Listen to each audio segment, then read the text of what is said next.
We're at it again with Doki Doki Literature Club. I don't know if I just didn't look close enough before at the thing, but it looks different to me. I don't know. Maybe I'm going insane.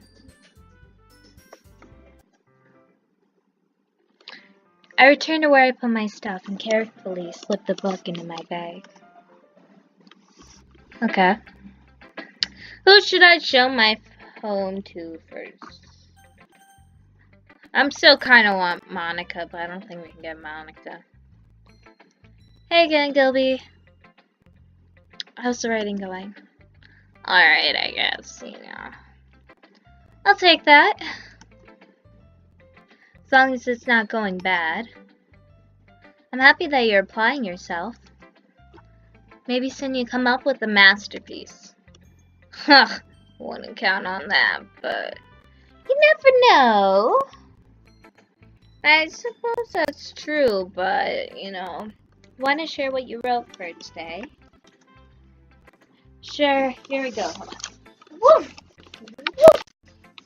Woo! Woo! Sorry, I'm in my bed right now, and I was sitting on a whole bunch of blankets, and it was very uncomfortable. I give my poem to Monica. Alright, I like it, Gilby. Really? It's a lot cuter than I expected. Ha ha ha ha ha ha. Oh jeez. No. Kinda makes me think of something Natsuki would write. Excuse me. She's a good writer too. So take that as a compliment. If you say so. Yeah, okay. By any chance, have you read anything by Shel Silverstein? Or Shel Silverstein? I don't know how you say it. I've heard of him, but I don't know how you say his name. Maybe a long time ago, yeah, like children's books. He's famous for telling all kinds of stories in just a few simple words.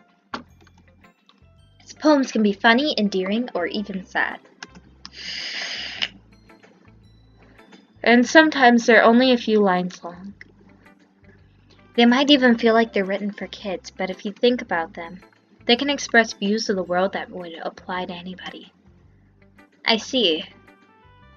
So you're saying Natsuki is kind of like that? Sort of.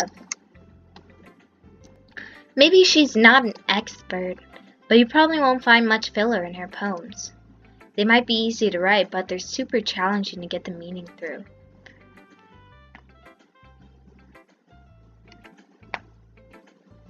Did you hear my neck crack? Oh, it was juicy. So I can see why it'd be your kind of poem to explore.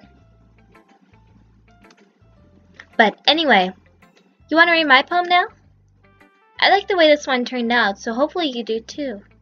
Alright, let's take a look. The colors, they won't stop. Bright, beautiful colors. Flashing, expanding, piercing. Red, green, blue. An endless cacophony, a meaningless noise. Noise, it won't stop. Violent, grating waveforms, squeaking, screeching, piercing. Sine, cosine, tangent. Like playing a chalkboard on a turntable. Like playing a vinyl on a pizza crust. An endless poem, a meaningless. Load me?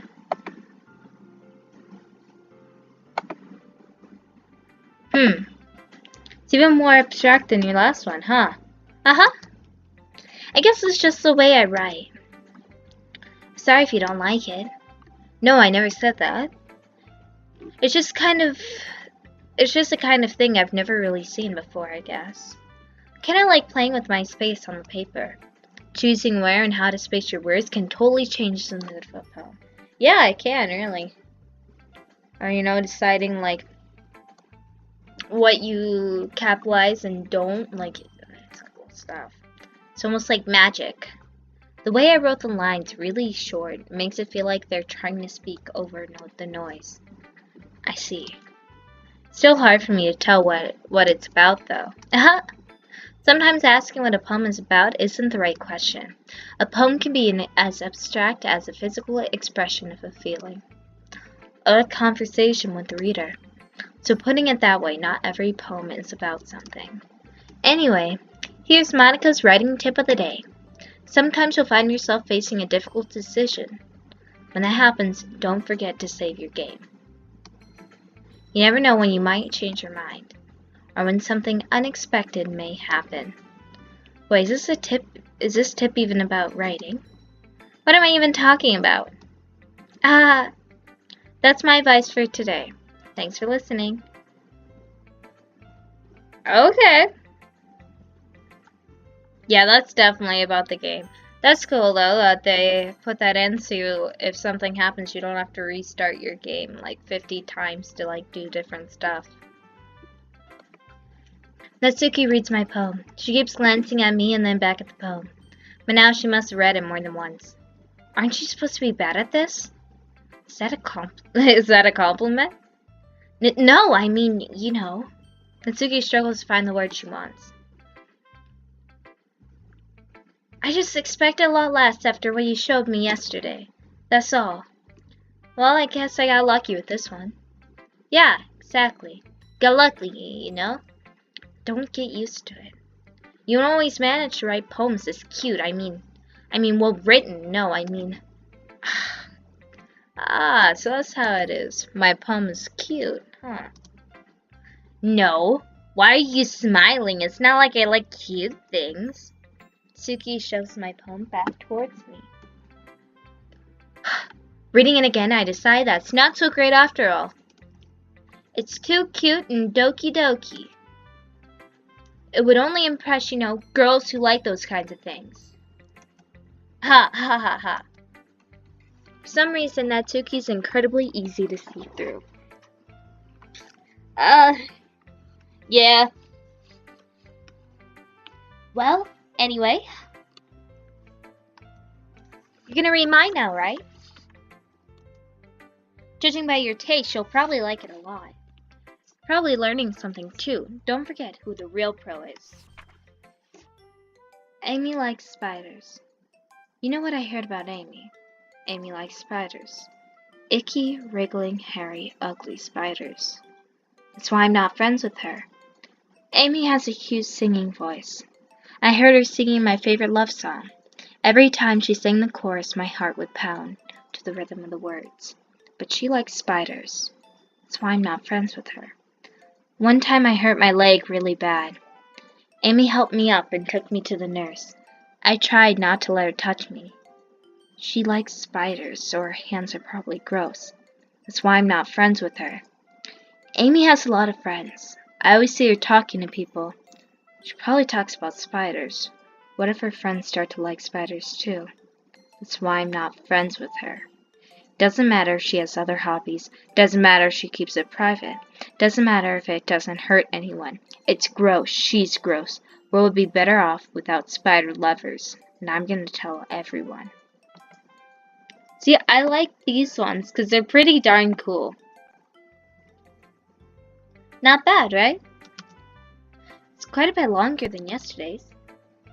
Yesterday's was way too short. I was just warming up. I liked yesterday's a lot too. I hope you didn't think that was the best I could do. No, of course not. Anyway, the message is pretty straightforward in this poem. I doubt I have to explain it. Sometimes you can explain complicated issues with much simpler analogies. And it helps people realize how stupid they're being. Like, anyone would agree that the subject of this poem is an ignorant jerk. Do you know people like that? Of course, it's about how everyone thinks doesn't matter. It can be about anything. I wrote it to be easy to relate to. Everyone has some kind of weird hobby or guilty pleasure. Something that you're afraid if people find out they'd make fun of you or think less of you. But that just makes people stupid. Who cares what someone likes as long as they're not hurting anyone and it makes them happy? I think people really need to learn to respect others for liking weird things. Oh, you're definitely right. At least I can relate to that. And I'm sure a lot of people can too. It's what I do best, after all, you know. I'm pretty great. I don't like writing unless if there's a good message to take away from it. Like, conveying emotions is important, but I want to make people think, not just feel. Yeah, I like that. That's sort of like, I don't know, I think that's maybe why I like her poems a lot, because it leaves you afterwards just being like, shit. Instead of, you know, like, the other girls where hers is like packed with like emotion, and it makes you like, where there's so much imagery in it, and you can just relate to like times you're in that situation and like what you're feeling. And then it's just like, I don't know. Remember that. I'm gonna write a good one for tomorrow, so look forward to it. Okay, I'm looking forward to it. Let's go to Yuri's. I want some emotion. Ah, it's my turn? Let's see how it compares to yesterday's. I see. It's a bit different. I respect you for trying different things, Gilby. Were you inspired by Natsuki's poem? Or Ciara's, perhaps? Well, I guess you could say that. I thought so. I'm happy for you. You don't need to find inspiration in my poems. I write them for myself. Goodness. Not for anyone else. So I don't really need for people to like them or anything. Yuri! Sorry for being blunt, but you're overthinking this a little. Just because our style is different doesn't mean I dislike your poems. In fact, I try to do something in your style. I'd probably just do a terrible job. I see. I'm sorry. My stupid mind likes to do that sometimes. Anyway, like, my head does that too, but I don't say it out loud because that makes the other people, like, the other person, like, be like, oh no, because even if it is in the situation where they're actually like, yeah, I don't like it, like, you're just gonna make everything feel weird if you actually say it out loud. You know what I mean? You don't need to be afraid to be a little bit more daring. Metaphors can go a long way. Don't feel like you need to work your brain like turning a bunch of gears. Try letting your mind wander through your feelings, and write down the things you see and hear. That's one way to truly enable your reader to see into your mind. It's very intimate exercise. I see. That's certainly interesting technique. Thanks for sharing. I have, well, an example of that if you'd like to read it. Of course. Excuse me. Is this a poem that you wrote for today? Yuri nods and timidly hands me her poem. It happened in the dead of night while I was slicing bread for a guilty snack. My attention was caught by the scuttering of a raccoon outside my window. That was, I believe, the first time I noticed my strange tendencies as an unordinary human. I gave the raccoon a piece of bread, my subconscious well aware of the consequences, well aware that the raccoon that is fed will always come back for more. The enticing beauty of my cutting knife was this symptom. The bread, my hungry curiosity. The raccoon, an urge. The moon increments its place and reflects that much more light off my cutting knife. The very same light that glistens in the eyes of my raccoon friend. Sets the bread, fresh and soft. The raccoon becomes excited, or perhaps I'm merely projecting my emotions onto the newly satisfied animal. The raccoon has taken to following me. You could say that we've gotten quite used to each other. The raccoon becomes happy, more and more frequently, so my bread is always handy. Every time I bandage my cutting knife, the raccoon shows me its excitement. A rush of blood.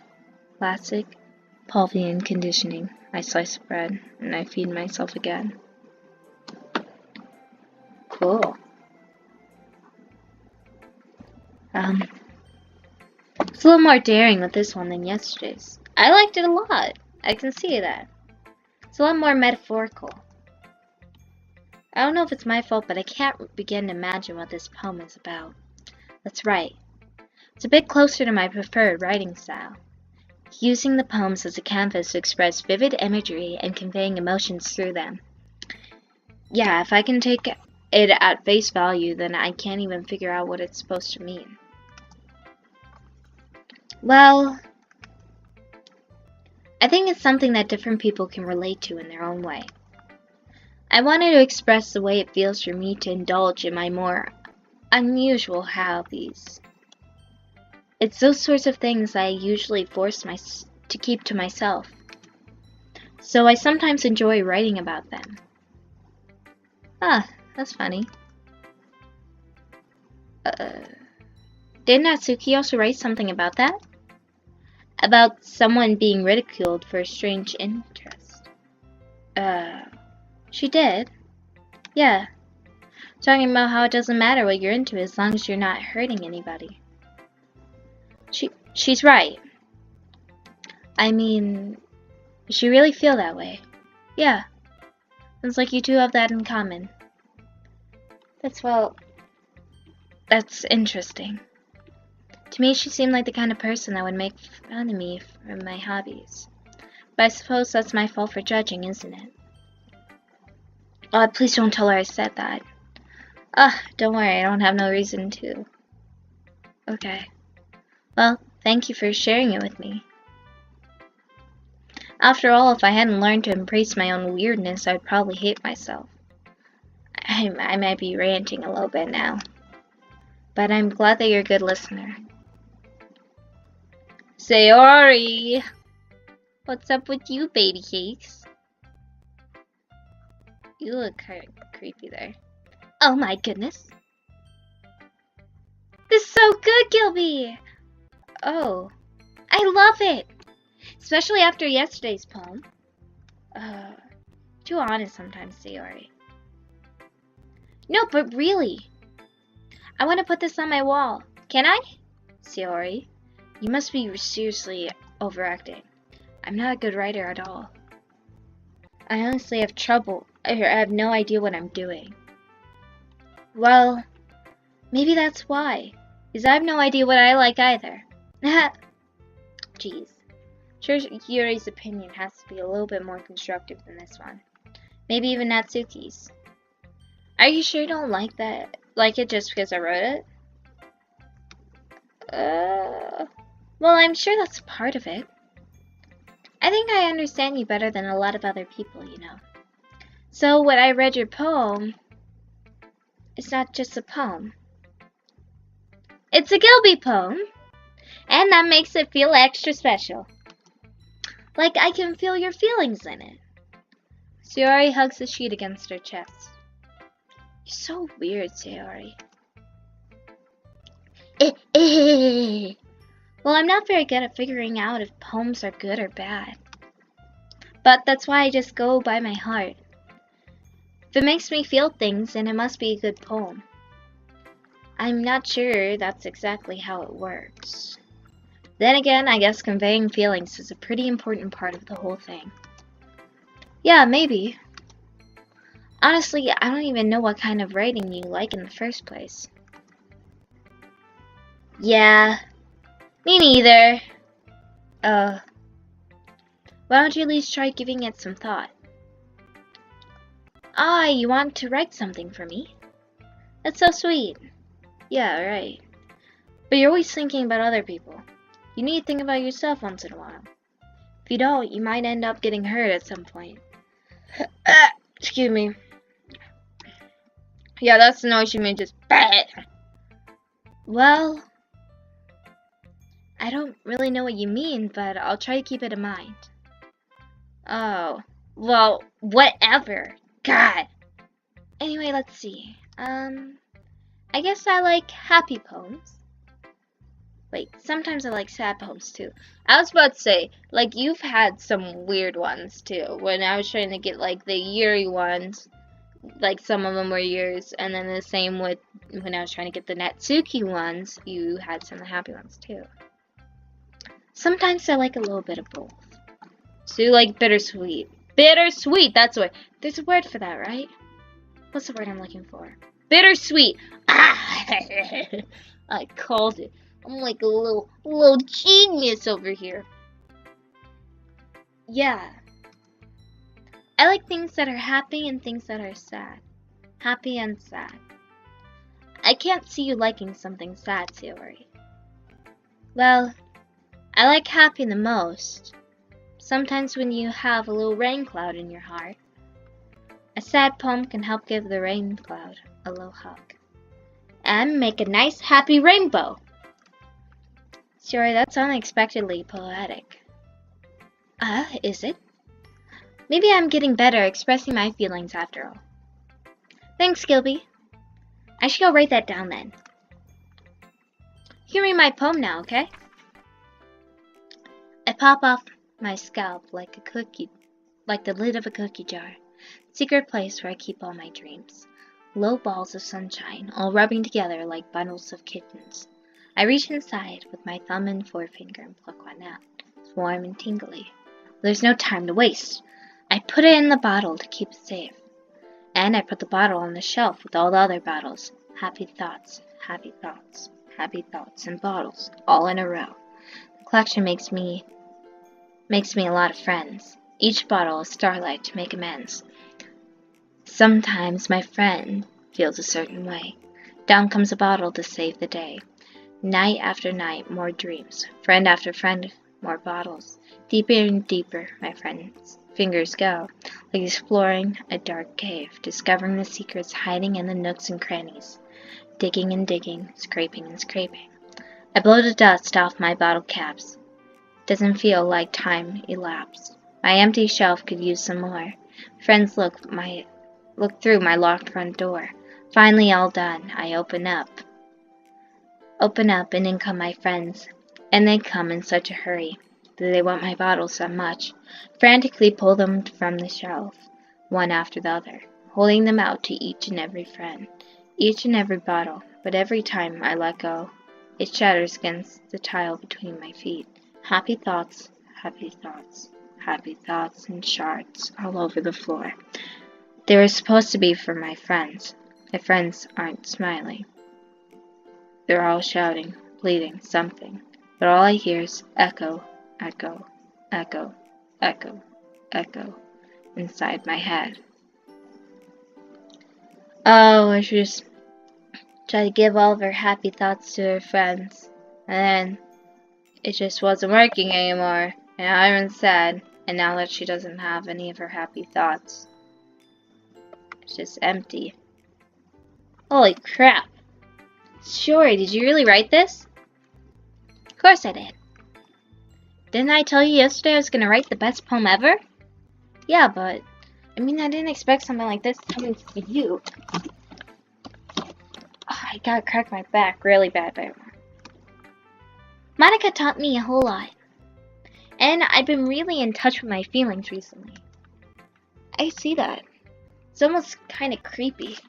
Good, I want that. Creepy? Well, not exactly. Maybe because I'm used to you being cheerful. Whew. Well, never mind.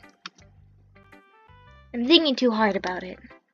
The point is, it came out good, so you should be proud of it.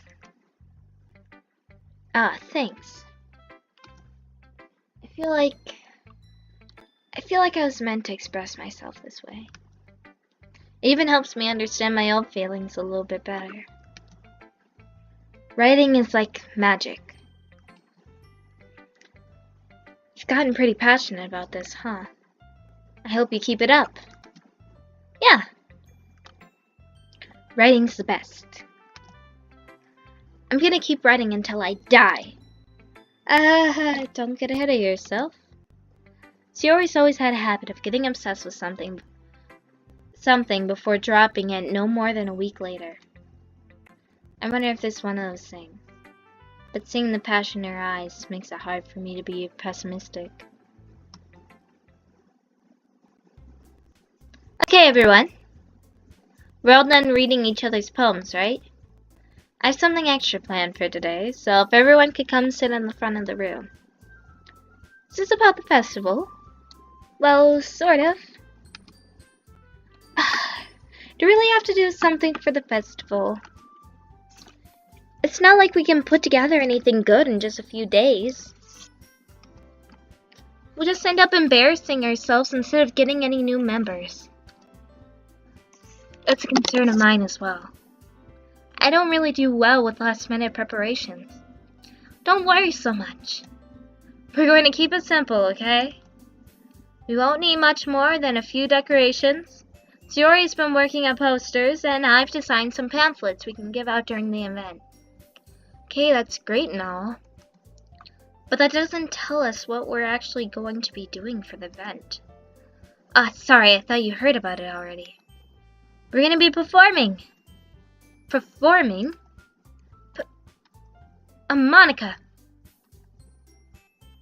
Yeah, we're gonna be having a poetry performance. Each of us is going to choose a poem to recite during the event. But the cool part is, we're also going to let everyone else come up and recite poems too. Sayori's putting it on all the posters in case anyone wants to prepare ahead of time. Hee. Sayori, who's been coloring a poster, holds it up for us to see. You're kidding me, Monica. You didn't already start putting those posters up, did you? Well, I did. Do you really think it's that bad of an idea? Well, no. It's not a bad idea. But I didn't sign up for this, you know? There's no way I'm going to be performing in front of a group of people like that. I agree with Natsuki. I could never in my life do something like that. Imagining it, Yuri shakes her head in fear. Guys! No, Sayori. I understand where they're coming from. Remember that Natsuki and Yuri have never shared their poems with anyone until just a couple of days ago. It's a lot to ask for them to recite their poems out loud to a whole room full of people. I guess I kind of overlooked that, so I'm sorry. But I still think we should give it our best.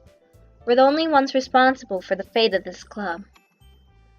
If we start the event and each put on a good performance, then it will inspire others to do the same. You're poking her eyeball. That's not very nice, Monica. Okay, you're kind of mad that she doesn't want to read poetry to the whole class, or the whole school. And the more people who perform, the better we'll be able to show everyone what literature is all about. Yeah! It's about expressing your feelings, being intimate with yourself, finding new horizons, and having fun. That's right! And those reasons that we're all in the club today. Don't you want to share that with others? To inspire them to find the same feeling that brought you here in the first place. Oh, for us it's hunger. I know you do. I know we all do. And it all takes it. And